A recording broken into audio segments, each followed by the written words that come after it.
If you don't know how to cut up a chicken, this is how you do it. First, get a chicken. Start with the thighs. I also should say I'm not a professional, and I just learned how to do this from, I don't know, watching my mom. You like just follow like the side, you see that? And then you find this little bone here, there's like a little bone here, and you shove your knife in between it.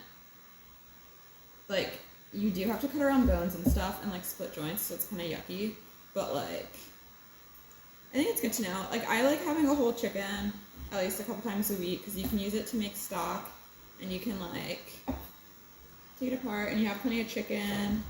It's nice to just like cook and then you have it in your fridge too. But do the same thing to the other side. And you can't see, you can like pull it a little bit so you can like see what you're doing. You literally just follow like the natural lines of the chicken, and then when you find a little bone. Also, when you first cut into it, it will be a little pink. Like, there's like a little skin there, and just give it some time. If it's still pink after like a few minutes, then you need to cook it more. And you cut beside that little bone there. And then, I don't know if you can see, there's like a joint right here, and you have to shove your knife into that, and then you can cut the rest of the thigh off. There you have a thigh. I like to just cut the breast, cut down the middle, wiggle your knife a little bit so you can kind of see what you're doing, and then find where that like, what's it called? Collagen? What's the word I'm thinking of? Cartilage. There's like a piece of cartilage here in the middle. Find that, it's like hard.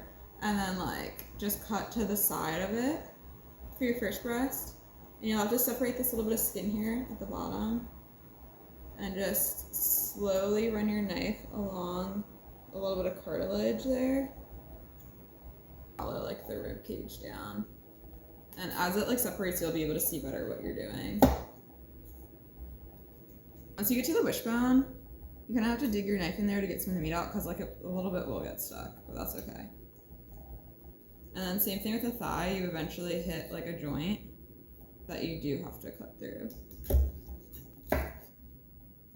There is a breast and a wing. If you want to take the wing off, you can see like the joint there, you just like cut that joint out. So honestly, you might, like if your chicken's tender enough, you can probably just like pull it off, but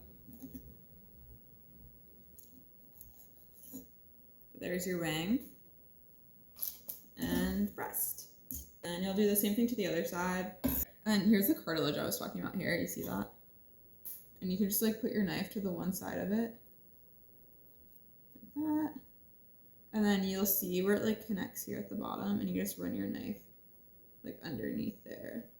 And after you run your knife under that, you can like see a little bit more clearly where the chicken actually like connects. And you just run your knife as close to it as you possibly can.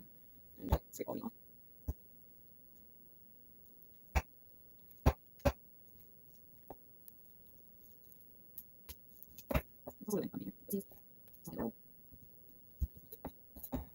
There's the other wing and the other breast.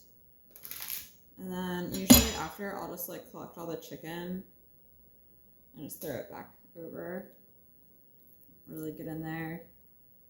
And then once you're finished cooking your carcass, you can literally just like put it in the crock pot with water, and you can make chicken stock.